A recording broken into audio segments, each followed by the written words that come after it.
이 땅의 주인 되시는 하나님 아버지, 창조 세계의 다양성을 눈과 마음으로 보고 느끼는 가을 지금 이 시간, 아버지의 창조 세계가 얼마나 아름답고 놀라운지 고백하고 찬양합니다. 또한 우리에게 참으로 아름다운 다양성을 존중하는 서로 교회 공동체를 허락하심에 감사드립니다.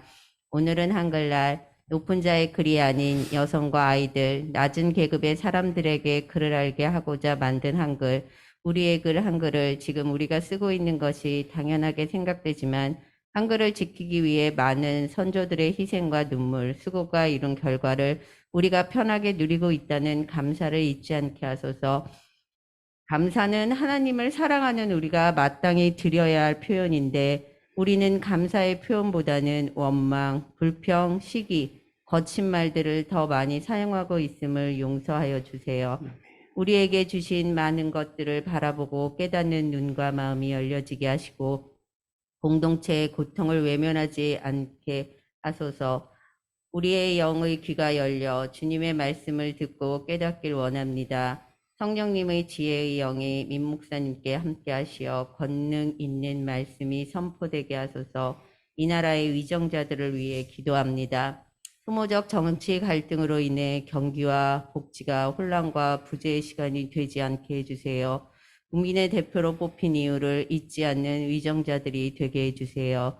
이 시간에도 고통 속에 신음하는 사람들이 있다면 주님의 위로가 함께 하시어 그들의 눈물이 소망으로 변화되길 원합니다. 승자도 패자도 없는 끝이 보이지 않는 전쟁 속에 있는 우크라이나와 러시아 사람들을 불쌍히 여기시어 인간으로 불가능한 전쟁의 종결이 주님의 강권적인 권능으로 멈추어 주시길 간절히 원하고 원하옵나이다. 날이 많이 추워지는 시간, 가난 속의 추위로 고생하시는 이웃들에게 사랑의 손길이 흘러넘쳐 힘든 시간을 사랑 때문에 더 감사하고 따뜻하게 지낼 수 있도록 우리의 마음이 나눔을 실천할 수 있게 해주세요. 이 모든 부족한 기도 예배의 주인 되시는 예수님의 이름으로 기도드립니다. 아멘. 샬롬. 승리하세요. 세상 누구보다 사랑합니다. 네, 온라인으로 참여하신 분들도 사랑합니다. 네. 지원아, 지원이는 한글을 배우고 나니까 어때? 좋지. 간판도 읽을 수 있고.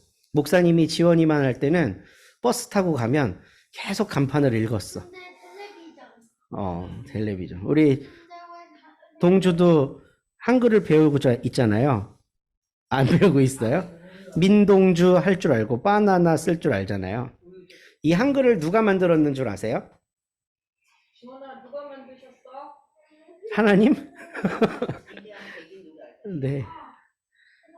오, 좋아요. 세종대왕. 세종대왕의 이름이 뭔 줄 아는 사람? 세종은 뒤에 붙인 이제 본인은 세종인 줄 몰랐어요. 뒤에 사람이 붙여주는 거니까. 네. 이씨예요, 이씨. 이. 그리고 조선시대 땐 되게 재밌었는 게 뭐냐면 임금이 한자로 자기 이름을 쓰잖아요. 그러면 자기 신하들이나 일반 백성들은 그 한자를 못 썼대요. 감히 임금님하고 같은 한자를 쓸까봐. 그래서 임금들의 이름은 같은 글자라도 한자가 특이한 한자가 많아요. 그러니까 백성들을 생각하는 마음에 이렇게 좀 편안하게 쓰라고 세종대왕의 이름이 이도입니다. 이도. 이도. 외자가 많아요. 네, 이도. 네. 세종대왕 할아버지가 1446년도에 한글을 반포했어요. 1443년도에 만들었지만, 그래서 뭐라고 하면서 배포를 했냐면, 우리나라의 말이 중국 글씨랑 달라서 문자로는 일반 백성들이 서로 뜻이 통하지 못하니까 내가 이게 너무 속상하고 가슴이 아파서 새로 28자를 만드니까 사람마다 쉽게 익혀서 널리 쓰거라 이렇게 반포를 했어요. 그래서 우리가 지금 벌써 500년도 더 전이잖아요. 550년 전에 루터가 종교개혁을 일으키기도 거의 한 70년 전에 한글을 만들어서 온 백성이 편안하게 쓸 수 있도록 우리 세종대왕 할아버지가, 이도 할아버지가 만들어줬어요. 그래서 지금 우리도 성경을 한글로 읽을 수 있고 하나님의 말씀에 대한 그리고 여러 가지 은혜로운 이야기들을 한글로 쉽게 읽을 수가 있어요. 그래서 고마워하는 시간이 됐으면 좋겠고 오늘이 바로 한글날이에요. 근데 이 한글이 기독교랑 굉장히 밀접한 관련이 있어요. 어떤 관련이 있는지 말씀을 나누면서 오늘 성경 본문에 나타난 10명의 그 나병 환자, 그 중에 한 명만 하나님께 영광을 올려드리러 왔죠. 이것과 어떤 관련이 있는지 우리가 한번 생각해 보고자 합니다. 1882년부터 84년까지 무슨 일이 일어났을까? 1882년에는요, 최초의 한국어 성경이 번역된 해예요. 근데 되게 재밌는 게 뭔 줄 아세요? 우리나라에 서양 선교사가 최초로 공식적으로 들어온 해가 언제일까? 1884년이에요. 그러니까 1884년에 선교사들이 들어오는데 그 전에 이미 한글 성경이 있었어요. 이게 도대체 무슨 일일까요? 1870년대부터 만주에 고려문이라는 곳이 있는데 거기는 한국 사람들이 많이 살던 곳이에요. 거기는 상거래가 활발해서 뭐 고려 인삼도 갖다 팔고 그리고 중국에서 그런 비단 같은 거 사갖고 오고 이 물물 교환하는 그런 장소로 고려문이라는 곳이 있었어요. 지금도 그 고려문의 옛 터가 아주 조그맣게 남았고 돌멩이 요만한 거 하나 이렇게 남아 있어요. 그래서 언젠간 중국길이 열리면 우리도 한번 가보면 좋겠는데 연길 쪽에 있는 건데요. 그곳에 서북지방, 그러니까 지금식으로 얘기하면 함경도 평안도 지방 사람들이 자주 드나들었어요. 왜냐하면 서울 사람은 멀어서 못 가고 그쪽 사람들이 가까우니까 갈 거 아니에요. 근데 이때 당시에 서북지방은 배제와 차별의 도시였어. 아무리 똑똑해도 과거에 급제를 해도 높은 관직에 못 올라가요. 높은 관직에는 영남지방과 서울 사람들이 다 독차지했어요. 그 옛날부터 뭐 영조 때부터 쭉 이어져 온 우리나라의 관습인 거죠. 그러니까 이 서북지방 사람들은 아무리 똑똑해도 출세길이 없으니까 그냥 상인으로, 양반인데도 상인으로 사는 사람들이 많이 있었어요. 근데 이 사람들은 기본적으로 뭐가 되는 사람들이에요? 유학이 되는 사람들이죠. 경전을 읽고 해석할 수 있는 능력이 있는 사람들이에요. 이 사람들이 보찜 장수가 돼서 고려문에 왔다 갔다 하다가 이 고려문에 새로운 공부거리가 있다는 소식을 알게 돼요. 그게 뭐냐면 이제 영국 선교사들이 들어와서 거기서 이제 그 선교 사역을 하고 있었는데 이 사람들은 중국말은 좀 할 줄 아는데 한자로 성경을 제대로 번역해내는 걸 못하는 거예요. 이게 너무 어렵잖아요. 서양 선교사가 언제 한자를 배워갖고 하겠어요. 근데 중국 사람들은 서양 선교사들을 싫어하고 그때 당시는 이미 아편전쟁 이후라 서양을 완전히 싫어하던 때였거든요. 근데 조선인들 중에 똘똘한 사람들은 중국말도 잘하고 한자도 잘하고 이런 사람들이 많잖아요. 우리나라에 인재들이 많으니까. 그러니까 이 사람들을 아르바이트로 고용을 해갖고 한자 성경을 좀 교정해주고 봐달라고 고용을 한 사람들이 있었던 거예요. 이응찬, 김진기, 백홍준 이런 분들, 이런 이름을 가진 분들인데 이 사람들이 가서 선교사를 만나보니까 예사롭지 않은 사람들이었던 거죠. 이 사람들이 그냥 단순히 서양 것이 아니었던 거예요. 높은 뜻이 있는 걸 발견한 거예요. 그러니까 이 선비든 서양 기독교든 기본적으로 사람의 마음에 감동을 주는 건 애민이거든요. 애민, 백성을 사랑하는 거. 백성을 사랑하는 군주는 성군이 되는 거죠. 근데 이 서양 선교사들의 삶을 통해 아 정말 이 사람들이 중국 사람, 고려 사람들을 사랑하는구나를 본 거예요. 이 사람들이. 그래서 함께 협업을 하기 시작하는데 우리는 조선 사람들이고 조선에도 이 이야기를 전하고 싶소 하니까 그 선교사들이 한국어로 성경을 번역하는 사업을 프로젝트로 만들기 시작한 거예요. 그래서 그때 처음으로 번역된 성경이 누가복음이고 바로 이 성경입니다. 예수, 성교, 누가복음 전셔. 옛날에 발음이 실제로 이랬을 수도 있어요. 지금도 약간 이북 쪽 발음 들어보면 셔 이러거든요. 그리고 이 성경이 너무 재밌는 게 표준어로 기록된 성경이 아니에요. 함경도 방언으로 기록된 성경이에요. 함경도 사람들이니까 이 한글의 특징이 소리끌이잖아요. 그러니까 들리는 대로 썼단 말이에요. 띄어쓰기도 없이. 서울 사람이 쓰는 한글이랑 함경도 사람이 쓰는 한글은 당연히 달랐겠죠. 그러니까 이 성경이 재밌는 게 함경도 방언으로 쓰여진 성경이었다는 거예요. 어쨌든 이 성경이 우리나라 최초의 성경이고 선교사들이 공식적으로 들어오기 이전부터 있었던 성경이에요. 그리고 또 하나, 메이지 유신 이후에 일본이 너무 발전을 많이 하니까 조선 정부에서 아니 저 외놈들이 어떻게 이렇게 잘 사는지 가서 좀 보고 오너라 하고 사절단을 꾸려서 신사유람단이라는 걸 만들어요. 그래서 이제 일본으로 사절단을 보내는데 그 중에 한 사람이었던 이수정이라는 사람이 있어요. 남자예요. 관리고. 이수정이라는 사람이 일본에서 신사유람단으로 활동을 하던 중에 교회를 만나게 되고 츠다센이라고 하는 목사를 만나요. 그리고 그 사람한테 전도를 당해서 바로 예수를 믿기 시작하고 이 츠다센이 이수정을 너무 아껴갖고 가는 곳마다 데리고 다니면서 간증을 시킬 정도로 이수정이 굉장한 신앙적인 열의를 순식간에 보였어요. 근데 저는 이 대목에서 이수정에게 좀 너무 감사하고 멋있다고 칭찬하고 싶은 게 뭐냐면 이때 당시에도 일본의 교회가 굉장히 많아지고 집회 한 번 하면 500명, 1000명씩 모이는 곳이 많았어요. 근데 츠다센이 이수정을 불러다가 오늘 조선에서 결신자가 나왔습니다. 우리 이수정 상이고 오늘 우리 모두를 위해서 이분이 기도를 해줬으면 좋겠습니다. 이러니까 이수정이 한복 두루마기를 딱 가다듬고 일어나서 기도를 했을 거 아니에요? 어떻게 기도했을까? 한국말로. 이수정이 일본말을 못했을까요? 잘했죠. 신사유람단인데 일본말 잘하는 사람이고 당연히 중국말도 할 줄 알고 한자에도 능하겠죠. 근데 딱 한국어로 기도를 하는데 다 은혜를 받았대요. 일본 사람들이. 알아듣지도 못하는 말인데. 이때만 해도 우리가 이런 자존심이 있었다고요. 근데 재밌는 건요. 1884년도에 미국에서 최초의 선교사로 언더우드와 아펜젤러가 파송을 받아서 와요. 근데 미국에서 한 번에 제물포로 오는 그 비행기는 당연히 없고 배가 없었어요. 그래서 일본 요코하마에 들려서 거기서 필요한 물건을 좀 챙겨서 다시 한국으로 오는 시스템이었는데 요코하마 항에서 이수정을 만난 거예요.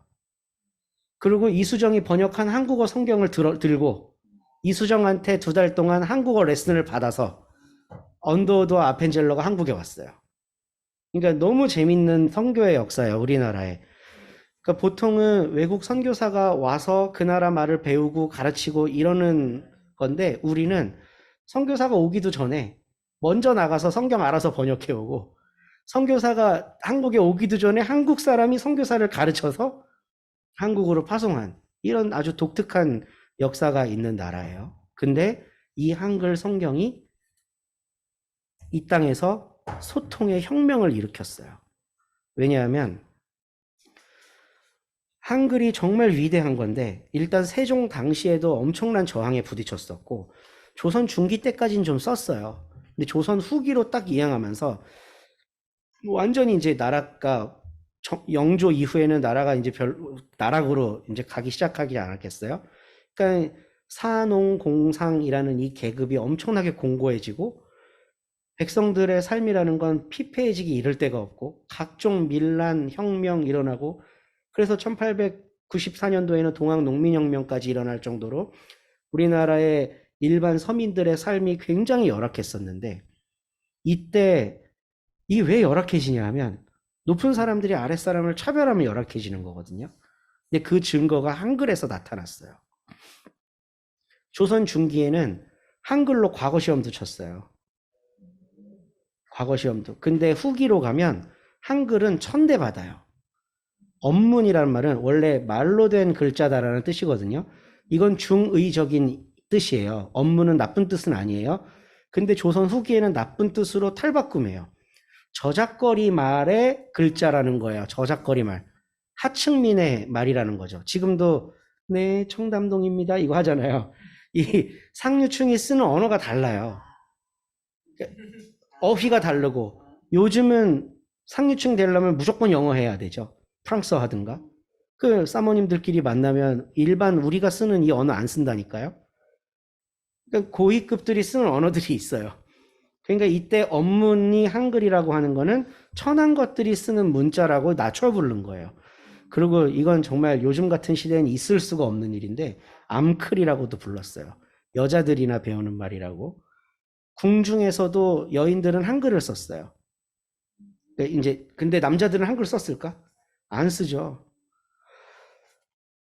그리고 아헡말이라 그래서 애들이나 배우는 말.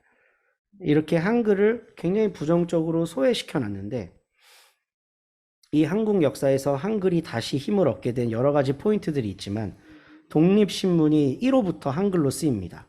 독립신문이. 그리고 1882년부터 선교사들이 한국에 선교를 할 때 한국어 성경을 갖고 하죠. 그 선교사들이 선교할 때 특징을 보면 제일 먼저 학교 세우고 병원 세우고, 그러니까 이게 굉장히 중요한 두 가지의 축이거든요. 학교 세우면 뭐 했을까? 성경 가르쳤겠죠. 한글로. 거기서 배우는 아이들은 전부 다 한글을 다 마스터하는 거예요. 남자건 여자건. 그러니까 선교사들이 운영한 학교에서 한글을 적극적으로 사용을 함으로써 한글로 성경을 배우고 성경에 있는 진실에 다가가게 되잖아요. 그러니까 사농공상이라는 수직적인 신분 체제에 균열이 생겨요. 교회 안에서는 이 사람이 상전이고 이 사람은 노비였는데 노비가 장로가 되고 상전이 장로를 섬기는 일이 생기는 거예요. 그러니까 한글 성경이 가지고 있는 힘이라는 건 저는 이건 진짜 어마어마한 거라고 보는데 우리 사회를 뒤집어 엎은 거예요, 사실은. 유학에 익숙하던 선비들이 한글로 된 성경을 읽고 야, 이런 세상 오면 정말 좋겠다 싶은 생각해보지 않았을까요? 하나님이 만물을 창조하셨고 모든 사람을 평등하게 하셨대. 유학자들이 똑똑해요. 세계 정세 다 알아요. 세계 정세 다 알고 요즘 판도가 어떻게 돌아가는지 아는데 우리가 가지고 있는 이거로는 안 되겠다는 한계를 이미 알고 있단 말이에요. 이런 신분 질서, 이런 걸로는 안 돼. 근데 성경엔 이미 모든 사람을 평등하게 창조했대. 하나님이 남자와 여자를 창조했대. 그러니까 이런 것들이 완전 자극이 됐을 거라고 저는 생각하고 똑똑한 선비들만 그걸 익힌 게 아니라 8살짜리 어린아이도 그걸 익히면서 선교사가 세운 학교에서 훈련을 받고 자라나는 일이 일어난 거예요. 저는 이게 한국 기독교가 가진 가장 큰 저력이고 힘이었다고 봅니다. 이게 이렇게 뒤집힌 거죠. 우리가 10월달 한 달 동안 종교개혁을 기념하면서 루터의 95개조를 써보기로 했잖아요. 근데 우리가 한글로 써요. 루터는 95개조를 독일말로 쓰지 못했어요. 라틴어로 썼어요. 그런데 루터가 위대한 건 그 500년 전에 독일어 성경을 번역했다는 거예요. 저는 루터 종교개혁의 핵심은 거기 있었다고 봐요. 95개조 건거는 하나의 그냥 퍼포먼스였고 실제로 종교개혁이 일어나서 이 사람들의 영성이 깨어나고 하나님 나라로 초대되고 이런 일은 어떻게 일어나냐면 주교들이 가르쳐준 교리 이걸로만 신앙생활을 담보했던 여기서 벗어나서 성경을 직접 읽을 수 있도록 독일말로 번역해 준 거. 이것만 평생 매지네요. 이 루터가 진짜 미친 사람인데 신약 성경을 2주일 만에 다 번역합니다. 독일말로. 천재적이에요, 이 사람이. 그러니까 원래 신약 교수였고 신약학 교수였고 라틴어와 헬라어로 되어 있던 신약 성경을 2주일 만에 번역해요. 근데 구약 성경은 그렇게 록록하게 번역할 수가 없거든요. 굉장히 오랜 시간 걸립니다. 몇 년의 시간 걸리고 루터를 옆에서 도왔던 멜랑이톤이라는 사람이 막 성경 사본을 어디서 훔쳐다가 갖다 주기도 하고 이러면서 성에 틀어박혀서 번역만 하는 걸 10년을 넘게 보내요. 그래서 저는 마르틴 루터의 종교개혁의 완성은 거기 있다고 생각을 하고 토박이들의 말과 글로 하나님 말씀을 읽을 수 있게 한 거. 여기에서 힘이 생긴다고 생각을 해요. 그러니까 한국은 선교 초창기부터 토박이들의 말과 글로 하나님 말씀을 읽을 수 있게 해줬잖아요. 이래서 엄청난 힘과 능력이 생기는 거죠. 그 말씀을 읽으니까. 저는 이거는 오늘날도 마찬가지라고 생각합니다. 오늘날은 우리들에게 성경이 엄청나게 많아요. 저희 집에만 해도 한 20권은 있을 거예요. 번역별로 막 여러 나라 말로 다 있어요. 근데 정작 안 읽어요. 잘 안 읽어. 큐티는 해요. 하루에 한 장 읽자. 주르륵 읽어. 큐티해. 그건 성경 읽은 게 아니에요. 내 삶의 문제를 여기에서 찾으려고 애쓰는 게 성경을 읽는 거예요. 조선시대 후기의 사람들은 어떻게 성경을 읽었을까? 양반들은 맨날 우리를 착취하고 우리를 쌍놈이라고 무시하고 여자라고 차별하는데 도대체 이 서양 글에는 뭐가 있길래 우리를 행복하게 하냐? 이 관심을 갖고 본 거거든요. 그러니까 뒤집어지는 거죠. 근데 아무 생각도 없이 오늘 나에게 주신 행복한 하나님 말씀 쫙 펼치고 읽는 거, 이런 건 성경 읽은 게 아니에요. 내 삶의 문제, 우리 시대의 문제를 공감하면서 하나님이 도대체 원하시는 게 뭘까? 이런 처절한 몸부림이 우리 초대교회 성도님들에게 있었다는 거죠. 그래서 한글이 위대하게 쓰임을 받았습니다. 오늘 성경 말씀에 보면요, 10사람의 나병 환자가 나와요. 근데 예수님이 예루살렘으로 가는 여정, 그러니까 누가복음 9장부터 누가복음 19장까지 10장이나 긴, 누가복음의 거의 절반 이상이에요. 이 절반 이상이 갈릴리에서 예루살렘으로 가는 여정을 그리고 있거든요. 그게 지금 거의 끝물이에요. 지금 17장이니까. 갈릴리에서 예루살렘으로 가는 길에 사마리아를 통과해서 가는 중이라고 성경이 기록을 하고 있어요. 그냥 죽으러 가는 거죠, 예수님은. 거기에. 근데 사마리아라고 하는 땅을 밟으면서 가고 있어요. 사마리아는 유대인들이 혐오하던 지역이에요. 그러니까 암클이다, 아헷글이다 이렇게 소외했던 것처럼 유대인들에게 사마리아는 소외했던 지역이에요. 700년 전에 어떤 이민족한테 당해갖고 혼혈됐다는 이유 하나 때문에, 그것 때문에 그냥 차별의 도시가 됐어요. 근데 그곳을 예수님이 지나가고 계시는데 10명의 나병 환자가 나타나서 예수 선생님, 우리를 좀 고쳐주십시오. 그래요. 그랬더니 예수님이 14절에 이렇게 말씀하세요. 우리 같이 한번 읽어볼까요? 14절 여기 있어요. 예수께서는 보시고 그들에게 말씀하셨다.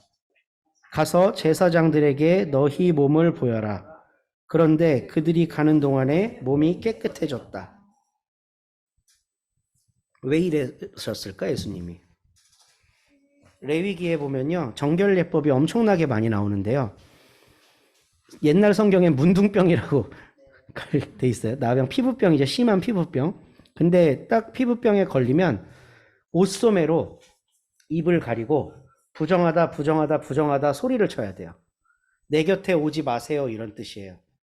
요즘 코로나 백신 시대에 옷소매로 가리고 기침하라고 하는 것처럼 옷소매로 입을 가리고 나는 부정한 사람입니다를 외쳐야 돼요. 그럼 그 사람은 이 무리 가운데 있지 못하고 밖으로 내쫓겨 나가요. 근데 이 사람이 다 났어. 다 나면 이 무리에 섞여야 될 거 아니에요. 근데 이렇게 했던 사람이 그냥 오면 무리가 안 받아주겠죠. 받아줄 수 있는 법이 있어요. 제사장한테 몸을 보여서 깨끗해졌으면 이 사람은 이제 공동체 일원이 다시 될 수 있는 거예요. 그러니까 이거는 지극히 유대적인 법이고, 예수님은 지금 이 대상자들이 유대인이었기 때문에 그렇게 말씀을 하신 거겠죠. 제사장에게 가서 너희 몸을 보여라 하는데 보여주기도 전에 깨끗해졌대요. 그래서 15절을 보면, 그런데 그들 가운데 한 사람은 자기의 병이 나은 것을 보고 큰 소리로 하나님께 영광을 돌리면서 되돌아와서 예수의 발 앞에 엎드려 감사를 드렸다. 그런데 그는 어디 사람? 유대인이 아니었던 거예요. 제가 이 말씀을 준비하면서요, 정말 여러 명의 설교자들의 설교를 들었어요. 아주 이름만 대면 알만한 유명한 분들. 근데 대부분의 설교자들이 이 본문을 감사할 줄 아는 사람의 포커스를 맞췄어요. 하나님은 감사하는 사람, 그 병고 19놈은 싸가지가 없다는 거지. 고침받고 튀었다는 거야. 근데 한 사람은 감사할 줄 알기 때문에 예수님이 구원을 허락하셨다. 이 다음에 내 믿음이 너를 구원했다 나오거든요. 근데 아무리 봐도 그게 아닌 것 같아. 예수님이 시킨 대로 했어요. 그 9사람은. 제사장에게 가서 보여라 했으니까 가서 보였을 거 아니에요. 그럼 그 사람들은 어떻게 됐을까? 무리에 끼어들죠.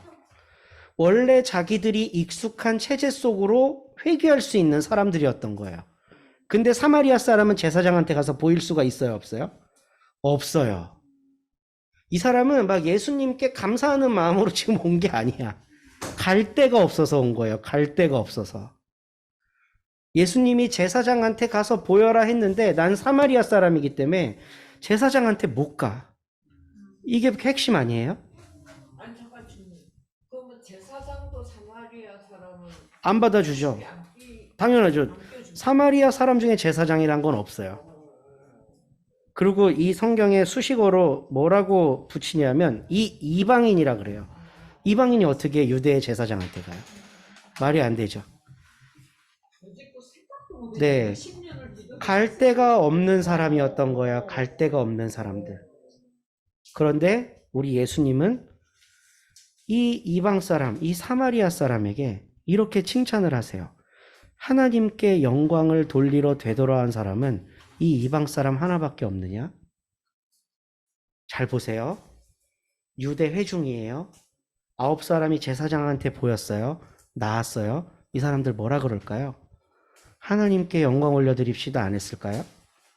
하지. 그런 것만 하는 종교 집단인데, 그런 걸로 유지하는 종교 집단인데 당연히 하지. 근데 예수님이 보기에는 그건 하나님께 영광 올려드린 게 아니라는 거예요. 너희들은 그냥 너희들의 종교 시스템을 운영할 뿐이야. 거기에서 참된 구원과 참된 기쁨과 하나님 나라의 소망이 있니? 그거 아니야.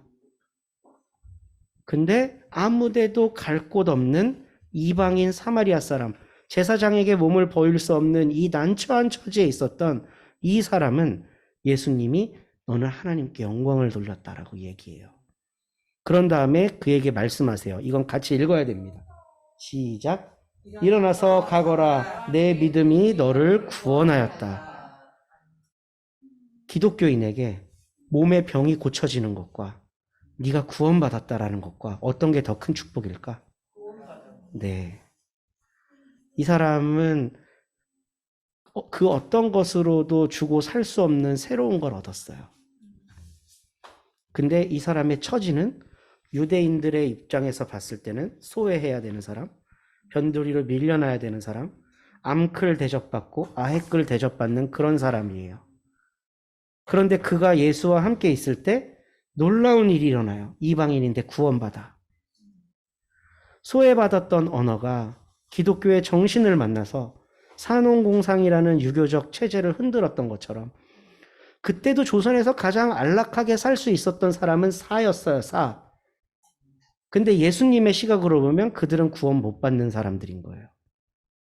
위에서 군림하고 지배하는 사람들. 근데 우리 주님께서는 가장 소외되었던 그 말과 글을 가장 핵심적인 도구로 사용을 하셔서 이 땅의 복음의 소통의 통로를 뚫어주셨던 것처럼 사마리아 사람 하나를 일으켜 세우심으로써 하나님 나라가 뭔지를 알려주신 거예요. 나와 함께하는 구원받은 백성들은 저 사람처럼 소외된 사람들이다. 저 사람처럼 어디 낄 데 없는 사람, 제사장에게 가서 몸을 보일 수 없는 사람들이 우리나라에 초청된다. 라고 우리들에게 말씀을 하고 계십니다. 저는 이 말씀을 보면서요, 가나안 성도님들 고민 되게 많이 하게 됐어요.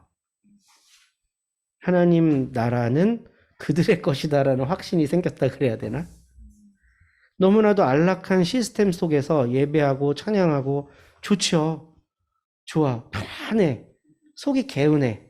근데 그게 우리의 영적 건강성을 담보할까? 그게 안 되는 세상이 됐다는 겁니다.